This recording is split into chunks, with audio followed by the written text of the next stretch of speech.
एक समय की बात है। राजा कृष्णदेव राय विजयनगर में दरबार लगाकर बैठे थे। उसी समय दरबार में एक सुंदर महिला एक बक्सा लेकर आई। उस बक्से में एक मखमली साड़ी थी, जिसे निकालकर वह दरबार में राजा और सभी दरबारियों को दिखाने लगी। साड़ी इतनी सुंदर थी कि जो भी उसे देखता वह हैरान रह जाता। महिला ने राजा से कहा कि वह ऐसी ही सुंदर साड़ी बनाती है। उसके पास कुछ कारीगर हैं जो अपनी गुप्त कलाओं से इस साड़ी की बुनाई करते हैं। उसने राजा से निवेदन किया कि अगर राजा उसे कुछ धन दे तो वह उनके लिए भी ऐसी ही साड़ी बना देगी।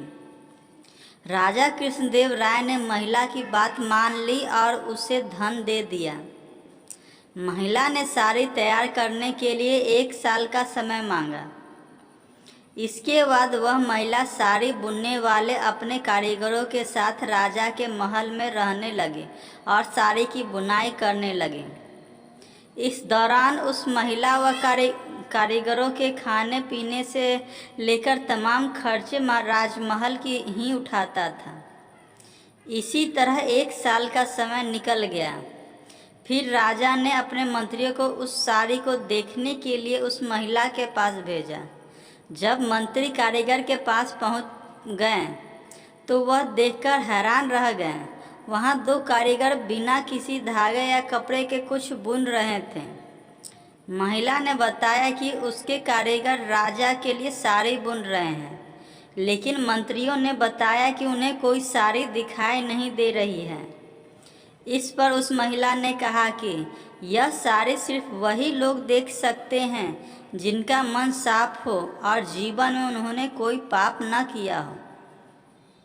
महिला की यह बात सुनकर राजा के मंत्री परेशान हो गए। उन्होंने बहाना बनाते हुए उस महिला से कहा कि उन्होंने वह साड़ी देख ली है और वो वहाँ से चले गए। राजा के पास वापस आकर उन्होंने कहा कि वह साड़ी बहुत ही सुंदर है। राजा इस बात से काफ़ी खुश हुए।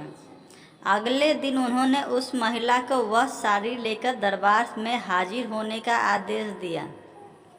वह महिला एक बक्सा लिए हुए अपने कारीगरों के साथ अगले दिन दरबार में आ गई। उसने दरबार में बक्सा खोला और सबको साड़ी दिखाने लगी। दरबार में बैठे सभी लोग बहुत हैरान थे, क्योंकि राजा समेत किसी भी दरबारी को कोई साड़ी नहीं दिखाई दे रही थी। यह देखकर तेनालीराम ने राजा के कान में कहा कि उस महिला ने झूठ बोला है, वह सभी को बेवकूफ़ बना रही है। इसके बाद तेनालीराम ने उस महिला से कहा कि उन्हें यह दरबार में बैठे किसी भी दरबारी को यह साड़ी दिखाई नहीं दे रही है। तेनालीराम की यह बात सुनकर महिला ने कहा कि यह साड़ी सिर्फ उसी को दिखाई देगी जिसका मन साफ होगा और उसने कोई पाप न किया हो। महिला की इस बात को सुनकर तेनालीराम के मन में एक योजना आई। उन्होंने उस महिला से कहा, राजा चाहते हैं कि तुम खुद उस साड़ी को पहनकर दरबार में आओ और सभी को वह साड़ी दिखाओ। तेनालीराम की यह बात सुनकर वह महिला राजा के सामने माफ़ी मांगने लगी। उसने राजा को सब सच सच बता दिया कि उसने कोई साड़ी नहीं बनाई है, वह सबको मूर्ख बना रही थी। महिला की बात सुनकर राजा को बहुत गुस्सा आया। उन्होंने उसे जेल में डालने की सज़ा सुना दी, लेकिन जब उस महिला ने बहुत विनती की तो उन्होंने उसे छोड़ दिया और माफ़ करके उसे जाने दिया। साथ ही राजा ने तेनालीराम की चतुराई की तारीफ भी की।